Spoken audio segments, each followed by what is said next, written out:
Kalau kita ngomongin Bali, apa sih yang pertama kali kepikiran? Pasti pantai kan? Sawah yang ijo royo-royo, pura-pura yang megah. Tapi ada sesuatu yang jauh lebih dalam dari sekedar gambar kartu pos itu. Nah, di sini kita bakal coba nyelam bareng-bareng ke jantung spiritual dan budaya Bali yang sebenarnya. Om Swastiastu. Nah, ini bukan sekedar halo biasa loh. Ini tuh doa. Harapan tulus buat kedamaian dan kebahagiaan. Cuma dari dua kata ini aja, kita sebenarnya udah langsung masuk ke intisari budayanya Bali. Jadi, apa sih rahasia di balik jiwa Bali ini?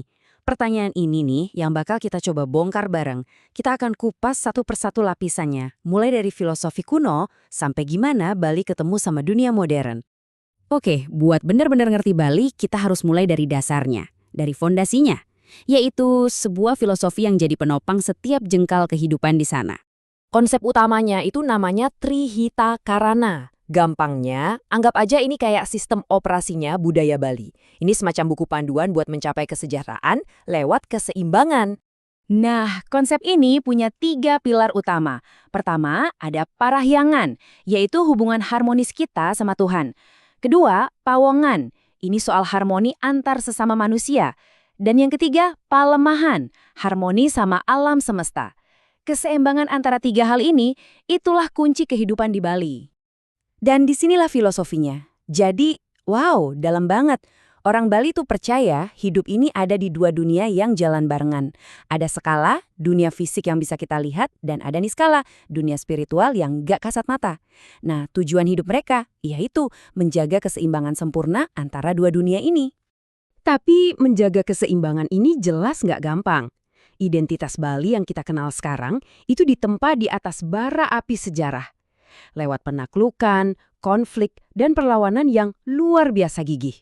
Coba deh kita lihat perjalanan sejarahnya.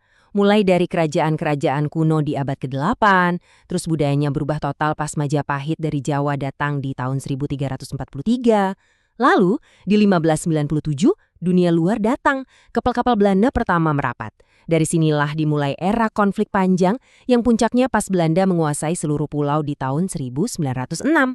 Akhirnya, di tahun 1949, Bali menemukan rumah barunya sebagai bagian dari Indonesia yang merdeka. Dan momen ini benar-benar menggambarkan semangat Bali. Waktu itu, tahun 1906, di ambang kekalahan total sama Belanda, raja dan rakyatnya bukannya menyerah. Mereka melakukan puputan, sebuah ritual bunuh diri massal. Ini bukan karena putus asa loh. Justru ini adalah bentuk perlawanan spiritual paling tinggi. Mereka percaya, menyerahkan budaya itu lebih buruk daripada kematian itu sendiri. Oke, jadi gimana filosofi dan sejarah yang dramatis tadi muncul di kehidupan sehari-hari? Jawabannya lewat ritual.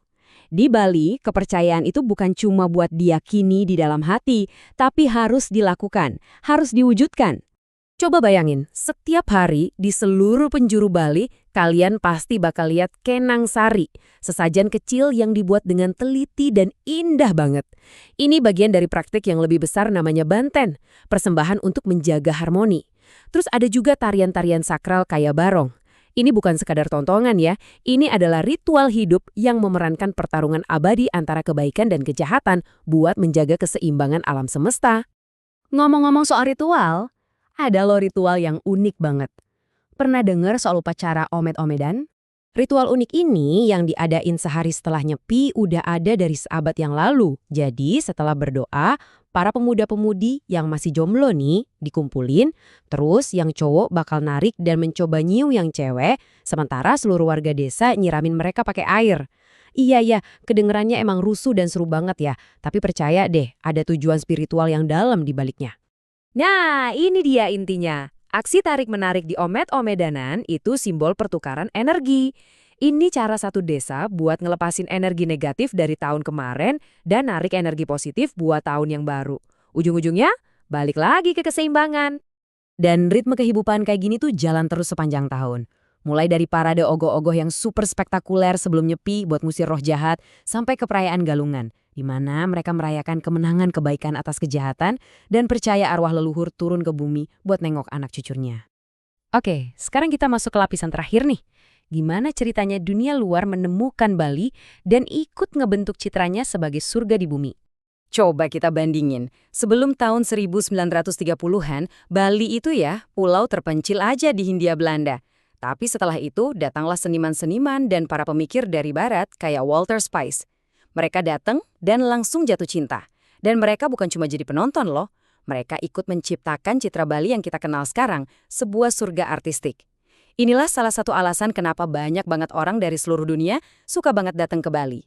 Nah, buat ngelindungin budaya ini dari serbuan turisme massal, seniman-seniman barat tadi kerja bareng sama para maestro lokal buat ngebentuk kelompok namanya Pitamaha. Tujuannya ada dua, mendorong inovasi seni, tapi akarnya harus tetap di tradisi. Mereka bahkan ngenalin ide yang waktu itu radikal banget, yaitu seniman harus tanda tangan di karyanya. Jadi seniman dihargai sebagai individu, bukan lagi sekedar pengrajin tanpa nama. Dan ini nih yang bikin takjub. Alih-alih merusak budaya Bali, pariwisata justru malah memperkuatnya. Kok bisa? Karena pariwisata ngasih alasan ekonomi dan panggung dunia bagi orang Bali untuk merayakan dan melestarikan tradisi unik mereka. Ini ngebawa kita ke masa kini, di mana Bali justru menghadapi tantangan terbesarnya, yaitu kesuksesannya sendiri. Coba deh bayangin, sebelum 2020, Bali itu nerima lebih dari 2 juta turis tiap tahun. Padahal kapasitas yang direncanain di awal cuma 500.000, itu 4 kali lipatnya. Angka sebesar ini jelas ngasih tekanan yang luar biasa ke sumber daya alam, infrastruktur, dan tentunya kebudayaan yang justru jadi daya tarik utamanya. Jadi, pertanyaannya sekarang adalah, gimana caranya Bali bisa tetap jadi surga buat dunia, tapi di saat yang sama juga tetap jadi rumah yang nyaman buat warganya sendiri? Ini adalah soal menyeimbangkan Trihita Karana, tapi dalam skala global. Nah, kalau paparan kali ini ngasih kalian wawasan baru tentang Bali, jangan lupa klik tombol like-nya ya. Kalau enggak, ya dislike juga nggak apa-apa. Kami pengen banget dengar pendapat kalian di kolom komentar. Oh iya, subscribe juga biar nggak ketinggalan konten-konten kayak gini. Dan sampai ketemu lagi. Makasih banyak ya udah nonton sampai akhir. Ngomong-ngomong, kalian nonton dari mana nih? Kasih tahu kami di kolom komen ya, biar kita bisa saling sapa. Sampai jumpa di paparan berikutnya.